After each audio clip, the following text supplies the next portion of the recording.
ó wá ga o ọ̀rọ̀ Justice Somebody yìí ó wá sọ sínú lẹ́nu ó wá ń buyọ̀ sí o ìsòrè kò ṣe pọ́nlá iyọ̀rẹ́ kò ṣe tú dànù ẹ̀gbọ́n ṣé lóòótọ́ ni King White ti gbé àdúrà sálọ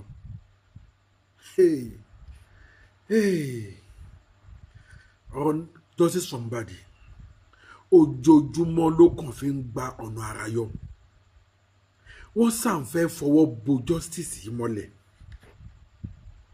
ìròyìn tó tún tó mi lọ́wọ́ lé nìyẹn o ẹ̀yin lólùfẹ́ mi ẹ ó kú ti mọ̀ pé mo ti sọ fún yín pé any information tó bá ti tó mi lọ́wọ́ mi ò ní hesitate láti mú wá fún yín ìròyìn tó tún tó mi lọ́wọ́ nìyẹn wọ́n ní King White ó ti gbé àdúrà sálọ ẹ jọ̀ọ́ ṣé lóòótọ́ ni torí àwọn tó fún mi ní information yẹn kódà wọ́n ní wọ́n ya picture ẹ̀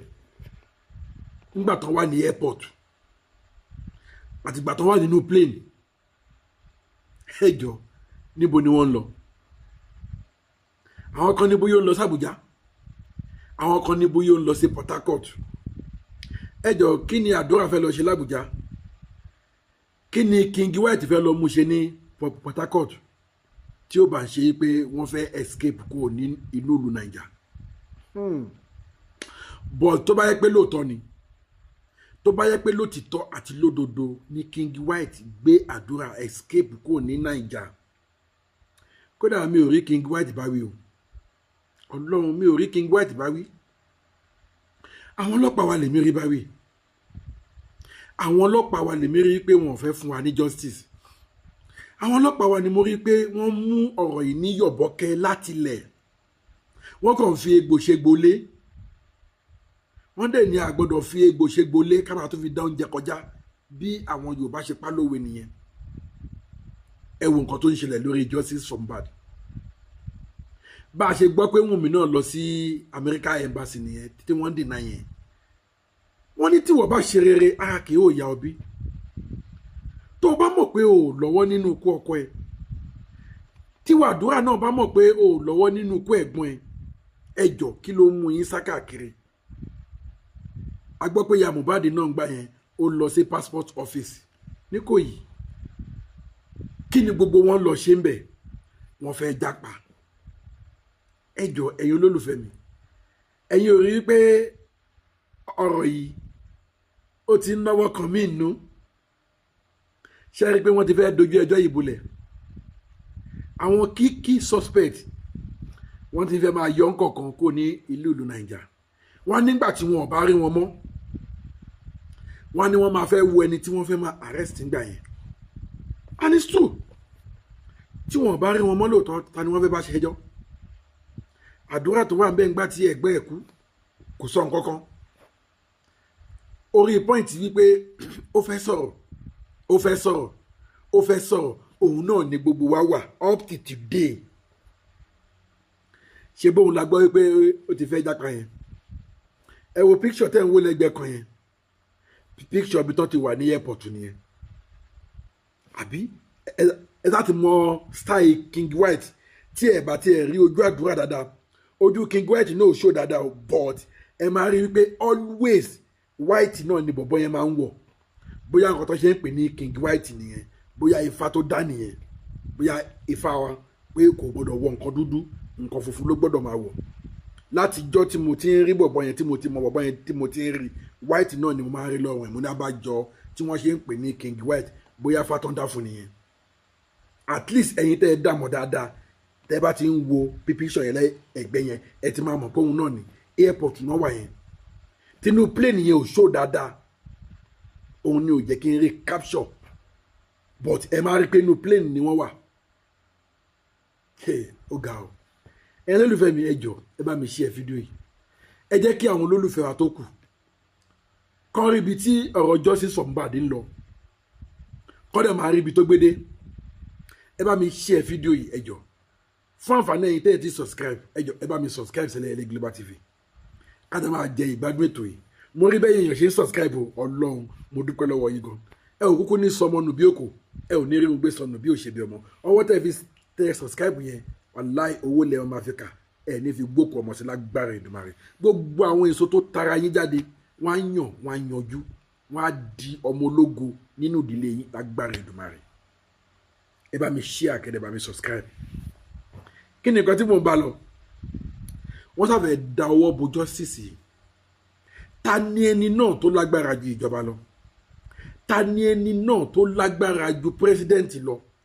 Ta ni ẹni náà tó lágbára ju ọ̀gá ọlọ́pàá lọ? A gbọ́ wípé wọ́n ti kọ warrant of arrest sí Wùnmí. A gbọ́ pé kọ́ arrest ẹ̀ o. Wọ́n ní wọ́n yìn fight ẹ̀ kó yọjú sọ́dọ̀ ọ̀gá ọlọ́pàá kò yọjú o. Ibi corona inquest ni mo ti mọ̀ wípé àwọn kan wà lẹ́yìn Wùnmí. Ẹ rí i pé ìgbà tó jàjà máa yọjú sí corona inquest ẹ wo iye àwọn DSS tó tẹ̀lé. Ta ni Wùnmí? Ta ló mẹ́kò ló Wùnmí lọ́yọ̀? Ẹ wo inú ìlú tá a bára wa. Ẹ wo inú ìlú tá a bára wa. Kò wá sí òtítọ́ mọ́ nílùú Nàìjíríà. A máa rò òtítọ́ ọ̀rọ̀ lẹ́ báyìí a dẹ̀ máa fọwọ́ bò àwọn máa pọ́n irọ́ láyé jẹ̀bẹ̀ lákìsà. Ẹ wo bí àṣẹrẹ ni àní pásítọ̀ tó prophesy pé ọdún ẹ̀san ni sẹ́ẹ̀. Mo gbàládùá fún pásítọ̀ náà more anointing. Ẹ rí bí àṣírí ṣe ń tú ní ọdún yìí. Bí tàwọn ọba ṣe ń tú bẹ́ẹ̀ ni tàwọn ọlọ́pàá ń tú bẹ́ẹ̀ ni tàwọn òjòyè ń tú kódà tàwọn olórí ìlú tó ti ṣèjọba sẹ́yìn ó tún tú pẹ̀lú. Ìjọ wo ni Trump sì declare àwọn tí wọ́n ń supply Boko Haram ní weapon ṣe bá àwọn ọmọ Nàìjíríà náà ni ṣe bá àwọn olórí Nàìjíríà náà ni nígbà táṣìírí wọn tú àgbọn kankan wọn arrest wọn. IBB ló wá confess pé June 12, 1993 òun lòun gbégi lé without tangible reason ó lọ́ǹṣì ìwé náà. Ẹgbọ́n iye tó sọ pé ìwé yẹn tà within 4 hours tó lọ́ǹṣì ìwé yẹn wọ́n dẹ̀ ti pa 4 billion. Wọn ò máa arrest ẹ wọn ò máa fi ṣe nǹkan kan instead kí wọ́n da gbogbo occasion yẹn rú instead kí gbogbo ọmọ Nàìjíríà kan scatter gbogbo bẹ̀ yẹn kí ni wọ́n tún ṣe? Wọ́n tún pàtẹ́wọ́ fún ni pé bàbá rere o ṣé o tó sọ ìrìn àjò ọdún 5 tó sọ di 30 ọdún mọ́ wa lọ́wọ́.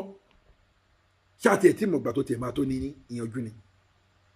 ṣáàtì ẹ̀ tí mọ̀gbà tó máa tó níyanjú àti ní confidence àti ìmọ̀ àkókò àti ìgbàgbọ́ tó máa níyanjú. Bóyá ṣe ń jìyà yé gan lọ ni báwọn ajínigbé ṣe ń jínigbé náà àwọn ajínipa ń jẹ nípa. Àwọn ìjọba dẹ̀ mọ̀ wọn dẹ̀ ṣe nǹkan kan sí. Bọ̀ tó bá wá kàn wọ́n àbí tó bá kan ọmọ wọn láàárín 24 hours wọ́n máa fish àwọn jáde wọ́n máa mú wọn jáde níbi tó bá wà. Bọ̀ tó bá yẹ pọ̀ mọ́ tálíkà ni wọn ò kí ẹ̀. Bó bá lè kú kó kú bó bá lè sọnù kó sọnù bó bá lè jáde kó má padà wọlé mọ́ kó kàn wọ́n. Ẹ ti rí now ẹ wo kéèsì Mohbad despite pé gbogbo evidence ó ń jáde lọ́tún lọ́sìn ó dẹ̀ fi ń hàn tí ò tiẹ̀ káàtì tó pa àwọn ọlọ́pàá wọn ò tiẹ̀ fẹ́ ṣiṣẹ́ takuntakun wọ́n fẹ́ ṣe easy job. Ibi tọ́rọ̀ yìí gbé dé ó tiẹ̀ ti fún wọn ní easy job ṣe CS náà nǹkan kò dán. Wọ́n fìwé pé Wùnmí ò yọjú wọ́n tún ní wọ́n ti sign ní warrant of arrest àgbọ̀ pé wọ́n arrest Wùnmí. Àdúrà tán ti pen the case lé lórí pé ókè o ìwọ ló send the 3 seconds video ó ti lẹ́jọ́ jẹ́ o full video tó kù o gbogbo ṣe máa mú ọmú jáde o òun náà ní King White ti but èmi ò tí gbàgbọ́ but tó bá jẹ́ pé bẹ́ẹ̀ ni ẹ̀yin olólùfẹ́ mi 50-50 ni mo fọ́rọ̀ yìí o but a rí wọn ní airport picture wọn náà lẹ̀ ń wò yẹn. Àdúrà ló wọ bíi pink yẹn King White ló wọ pure white yẹn àwọn náà ní but òun pé tẹ̀mí ṣe fún ní 50-50 ni pé àmọ́ bí tán ń lọ but no matter case may be no matter ibi tó léwu kó máa lọ ṣé irú àsìkò yìí náà yẹ kó máa bá àdúrà ní airport kò sẹ́bi lọ́wọ́ ẹ kò sẹ́bi lọ́wọ́ àdúrà rárá tọ́ ọwọ́ àwọn ọlọ́pàá òun lẹ̀bi wà tó bá yẹ pé wọ́n ti ṣe ènìyàn mọ́lẹ̀ tó ti interrogate ẹ̀ tó ti gba gbogbo evidence tó fẹ́ gbà lọ́wọ́ ẹ̀ n tá à ń sọ yẹn kọ́ la máa sọ ṣe bí Wùnmí náà fìwé pé tí ó yọjú wọ́n ní wọ́n sign warrant of arrest ààrẹ pé kán tiẹ̀ pé ààrẹ kán lọ arrest ẹ̀ tó bá yánsì náà a máa gbọ́ pé yẹn náà ti disappear tó ti gbìyànjú ní America embassy tí wọ́n fún tó bá lọ gbìyànjú ní ìlú míì tó bá lọ grant ẹ̀ ní fisa nǹkan ó yà dànù nìyẹn o tí gbogbo wọn bá ti lọ lóòótọ́ ta ni wọ́n fẹ́ bá rojọ́. And another thing again àtúntò pé wọ́n ti fẹ́ di ọ̀rọ̀ lé spending àti nurse lórí pé àwọn méjì yẹn ni wọ́n ń gbé lọ sí court ṣe rí pé ọ̀rọ̀ yìí ó kàn tiẹ̀ ń ṣe ríbo spending ṣé wọ́n ti fún ẹ lówó àbẹ̀tẹ́lẹ̀ ni pé kó o forí ara ẹ rọ nọ́ọ̀sì ṣé wọ́n ti fún àwọn ẹbí tiẹ̀ náà lówó pé sábà wá sọ pé ó mọ̀ ń pa ẹ̀ o lè lójú bí ọdún 4 lọ́bẹ̀ sọdún 5 tó bá dẹ̀ jáde a máa fowó ńlá sínú àkáǹtì ẹ̀ torí kò sí nǹkan tí wọ́n lè ṣe lẹ́yìn tá a ti mọ gbogbo àṣírí nọ́ọ̀sì tó ti tú tó ti sọ wípé nọ́ọ̀sì ò mọ nǹkan kan pa ẹ̀ kódà gan tọ́nà wọn kíní kan association of doctor wọ́n tún gbé nọ́ọ̀sì lọ sí LUTH tọ́ndẹ̀ lọ confam gbogbo nǹkan tí nọ́ọ̀sì tó fún Mohbad tọ́ndẹ̀ jẹ́ kó yé wa wípé nọ́mà nǹkan téèyàn lè fún ẹ̀ńtàrẹ̀ ò bá yá òun náà ni nọ́ọ̀sì yẹn fún táàdẹ̀ gbọ́n kankan mọ́ nípa nọ́ọ̀sì now from nowhere now nọ́ọ̀sì tó ti jáde wá ń sìn spending náà tó ti jáde wá ń sìn àwọn méjèèjì yẹn náà tó fẹ́ di kéèsì lé lórí ẹ má gbàgbé pé Wùnmí ti di kéèsì lé àdúrà náà lórí bóyá torí ẹ̀ làdúrà ṣe fẹ́ jà kánsìn uno tó sọ wípé tí toxicology àti autopsy tó bá sọ wípé poison ló pa Mohbad àdúrà nìkan ó responsible because òun ló ṣe oúnjẹ lálẹ́ ìjọ yẹn nígbà tọ́rọ̀ dé kọ́kọ́ ṣẹlẹ̀ gbàrà Wùnmí fẹnu ara ẹ̀ confess pé nígbà tí nọ́ọ̀sì ń fún lábẹ́rẹ́ tó ń ṣe kinní kan òun wà ní kíṣìnì òun ń dáná táwọn èèyàn ti ń bú gbà yẹn pé ara ọkọ ò yá ìwọ lọ sọ pé òun dáná tó bá dáná òun tán ta ló fẹ́ jẹ ṣọkọtàrẹ ò yá òun ló fẹ́ jẹ oúnjẹ òun àbí ta ni now suddenly Wùnmí kọ́ ló dáná mọ́ sí àdúrà ló tún dáná ìyá Mohbad ọmọ tó ń kọ́fà nìyẹn o ọmọ tó ń pọ́n nìyẹn o ọmọ tó ń pọ́n nìyẹn o ó ti pẹ́ǹdì kéèsì ilé àdúrà lórí pé tí toxicology àbí autopsy bá fi lè sọ wípé wọ́n rí nǹkan kan tó ti jọmọ́ bíi poison nínú ara Mohbad àdúrà nìkan mú fún now bóyá yẹn ló jẹ́ kí àdúrà fẹ́ já pánsìn I don't know best no to all of them but gbogbo àwọn tí mo rí bá wí lórí ọ̀rọ̀ yìí àwọn ọlọ́pàá ni tó bá jẹ́ pé àwọn ọlọ́pàá ẹ gbọ́ pé bàbá Mohbad ṣe bàbá yìí tún sì sọ nínú interview ẹ̀ kan tí mo wò gbẹ̀yìn bàbá yìí tún sì ń sọ wípé òun sì ń bẹ ìjọba Lagos State pé gbogbo àwọn 15 tó ń gbé pẹ̀lú Mohbad yẹn òun fẹ́ kàn interrogate wọn ọmọ òun ò jáde sóhun ọmọ òun ò bóhun sọ̀rọ̀ wọ́n dẹ̀ ní aṣọ tó kángun sí eégún náà ń pè ní jẹ́pẹ̀ òun ló kángun sí Mohbad nínú ilé yẹn ó dẹ̀ wà bẹ́ẹ̀ níjọ́ tí nǹkan yẹn ṣẹlẹ̀ ọmọ òun ò bóhun sọ nǹkan kan àwọn 15 tó wà nínú ilé pẹ̀lú ọmọ wọn interrogate wọn tó bá tiẹ̀ interrogate wọn kí ni nǹkan tó mú jáde ń bẹ̀ bàbá Mohbad ò gbọ́ wọn kan bàbá yìí ń ké lójoojúmọ́ gbogbo interview tó bá ń lọ ọ̀rọ̀ yẹn ń jáde nínú ọ̀rọ̀ ẹ̀ kẹ́ bá lè mọ̀ pé àwọn ọlọ́pàá àwọn náà jẹ́ kí ọ̀rọ̀ yìí kó wọ́ débi tó wọ́ dé yìí kọ́lọ́pàá dẹ̀ tó jẹ́ kọ́rọ̀ wọ́ débi tí ọ̀rọ̀ wọ́ dé yìí a jẹ́ pé àwọn náà ti gbowó àbẹ̀tẹ́lẹ̀ ni because tọ́wọ́n bá gbowó àbẹ̀tẹ́lẹ̀ èmi ò rí nǹkan tó máa sọ wípé kọ́ má ti yanjú ọ̀rọ̀ kéèsì yìí ló simple jù kéèsì òun ló simple jù but kí ni nǹkan tá a rí báyìí kí ni nǹkan tá à ń rí now àdúrà ló ti fẹ́ jẹjà pa yẹn sìn bóyá bá a ṣe ń sọ̀rọ̀ yìí sìn bóyá ó ti wà nílùú bòmí torí by that time tó fi rí ní airport yẹn tó ń dẹ̀ fi lè board tó ń wọnú plane and then ẹgbọ́n náà ṣé bí Mr. Yomi sọ wípé gbogbo port of entry òun làwọn ti dé gbogbo border òun làwọn ti dé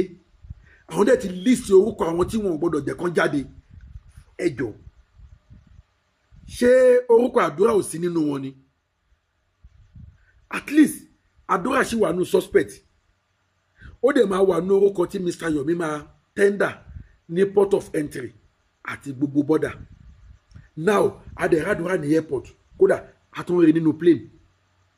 mí ni pé ó board successfully òun náà wọ́n kọ́ ṣe sọ pé bóyá